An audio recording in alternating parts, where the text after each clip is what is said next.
ബഹുമാനപ്പെട്ട പ്രിൻസിപ്പൽ, അധ്യാപകരെ, പ്രിയപ്പെട്ട കൂട്ടുകാരെ, ഇന്ന് ജൂൺ 19 നാം വായനാ ദിനമായി ആചരിക്കുകയാണല്ലോ. വായിക്കുക, വളരുക, ചിന്തിച്ച് വിവേകം നേടുക എന്ന ആശയം നമ്മൾ ഓരോ മലയാളികളുടെയും മനസ്സിലേക്ക് കൊണ്ടുവന്ന ശ്രീ PN പണിക്കരുടെ ചരമദിനമാണല്ലോ ജൂൺ 19. അദ്ദേഹത്തോടുള്ള ആദരസൂചകമായി നാം ഈ ദിനം വായനാ ദിനമായി ആചരിക്കുകയാണ്. കേരളത്തിൽ ജൂൺ 19 മുതൽ 25 വരെയുള്ള ഒരാഴ്ച വായനാ വാരമായി ആഘോഷിക്കുന്നു. വായന മനുഷ്യന്റെ മാനസിക വളർച്ചയ്ക്ക് ഏറ്റവും അനിവാര്യമാണ്.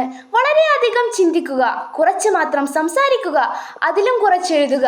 കാരണം എഴുതപ്പെടുന്നത് പല തലമുറകളോളം രേഖയായിരിക്കും എന്നാണ് എബ്രഹാം ലിങ്കൺ പറഞ്ഞിരിക്കുന്നത്.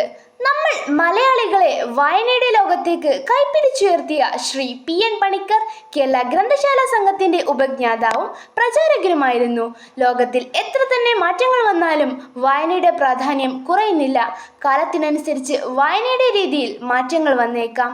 കാലം കഴിയുന്തോറും ലൈബ്രറിയുടെ പ്രാധാന്യം കുറഞ്ഞു വരികയും എല്ലാം നമ്മുടെ വിരൽത്തുമ്പിലെത്തുകയും ചെയ്തു. ഒരു നല്ല പുസ്തകം ഒരു മികച്ച സുഹൃത്തിന് തുല്യമാണ് എന്നാണല്ലോ പറയപ്പെടുന്നത്. നമുക്ക് വായനയിൽ നിന്ന് പലതും മനസ്സിലാക്കാൻ സാധിക്കും. ചെറുപ്പം മുതൽ തന്നെ വായന ഒരു ശീലമാക്കാൻ എല്ലാവരും ശ്രമിക്കണം. കൊച്ചു കൊച്ചു പുസ്തകങ്ങൾ മുതൽ വലിയ വലിയ പുസ്തകങ്ങൾ വരെ വായിക്കാനുള്ള ക്ഷമ നമ്മൾ ഓരോരുത്തരും ജീവിതത്തിൽ ഉണ്ടാക്കണം. 1909 മാർച്ച് 1 ആലപ്പുഴ ജില്ലയിലെ നീലംപേരൂരിൽ ഗോവിന്ദൻ പിള്ളയുടെയും ജാനകി അമ്മയുടെയും മകനായിട്ടാണ് പുതുവയിൽ നാരായണ പണിക്കർ എന്നറിയപ്പെടുന്ന ശ്രീ PN പണിക്കർ ജനിച്ചത്. പണിക്കർ ചെറുപ്പം മുതൽ തന്നെ വായിക്കാൻ സമയം കണ്ടെത്തിയിരുന്നു. തൻ്റെ 17ാമത്തെ വയസ്സിൽ സനാതനധർമ്മം എന്ന വായനശാല സ്ഥാപിച്ചു. ഗ്രന്ഥശാലകളില്ലാത്ത ഒരു സ്ഥലവും കേരളത്തിൽ ഉണ്ടാകരുത് എന്നതായിരുന്നു അദ്ദേഹത്തിൻ്റെ ആഗ്രഹം. അദ്ദേഹത്തിൻ്റെ പ്രവർത്തന ഫലമായി കേരള പബ്ലിക് ലൈബ്രറി ആക്ട് നിലവിൽ വന്നത്. ഏകദേശം 32 വർഷക്കാലം ഗ്രന്ഥശാല സംഘത്തിന്റെ സ്റ്റേറ്റ് റീഡേഴ്സ് സെന്റർ എക്സിക്യൂട്ടീവ് ഡയറക്ടറായി പണിക്കർ സേവനമനുഷ്ഠിച്ചു. വായനയുടെ പ്രാധാന്യം മനസ്സിലാക്കിക്കൊണ്ട് ഇന്ത്യൻ പ്രധാനമന്ത്രി നരേന്ദ്രമോദി ജൂൺ 19 കേരളത്തിന്റെ വായനാ ദിനം ഇന്ത്യയിലെ ദേശീയ വായനാ ദിനമായി പ്രഖ്യാപിച്ചു. വായനാ ദിനത്തെക്കുറിച്ച് പറയുമ്പോൾ ഓർമ്മ വരുന്നത് പ്രിയ കവി കുഞ്ഞുണ്ണി മാഷിന്റെ വരികളാണ്. വായിച്ചാലും വളരും, വായിച്ചില്ലെങ്കിലും വളരും, വായിച്ചാൽ വിളയും, വായിച്ചില്ലെങ്കിൽ വളയും. അതെ, വായിച്ചാൽ അറിവും ബുദ്ധിയും ചിന്താശേഷിയും എല്ലാം നമ്മൾക്കുണ്ടാവും.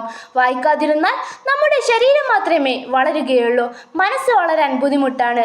ദിവസവും വായിക്കാനായി നമ്മൾ കുറച്ച് സമയം മാറ്റിവെക്കുകയാണെങ്കിൽ അത് നമ്മുടെ ജീവിതം തന്നെ അറിവിൻ്റെ കേന്ദ്രമായി മാറ്റിയെടുക്കും. മൊബൈലിലും കമ്പ്യൂട്ടറിലും കളിച്ച് സമയം കളയാതെ വായിക്കാനായി നാം ഓരോരുത്തരും കുറച്ച് സമയം മാറ്റിവെക്കുക എന്നാണ് എനിക്ക് നിങ്ങൾ ഓരോരുത്തരോടും പറയാനുള്ളത്. പുതുതലമുറയ്ക്ക് വായനയുടെ മഹത്വം പറഞ്ഞു കൊടുക്കേണ്ടത് അത്യാവശ്യമാണ്. ഇന്ന് എല്ലാം ഡിജിറ്റൽ രൂപത്തിലാക്കിയപ്പോൾ നമ്മുടെ ലൈബ്രറിയുടെ മഹത്വം നഷ്ടപ്പെട്ടു. എന്നിരുന്നാലും കുട്ടികൾ വായിക്കാനും സമയം കണ്ടെത്തണം. വായന കൊണ്ട് നമ്മുടെ ഓർമ്മശക്തി കൂട്ടുവാനും ചിന്താശേഷി വർദ്ധിപ്പിക്കുവാനും സാധിക്കും. വായിക്കാൻ തിരഞ്ഞെടുക്കുന്ന വിഷയത്തിന് നമ്മെ നന്നാക്കാനും ചീത്തയാക്കാനും സാധിക്കും. അതുകൊണ്ട് നല്ല പുസ്തകങ്ങൾ നോക്കി വായിക്കാൻ തിരഞ്ഞെടുക്കുക. വായനയുടെ മഹത്വം കുറഞ്ഞുകൊണ്ടിരിക്കുന്ന ഈ സാഹചര്യത്തിൽ നമുക്കും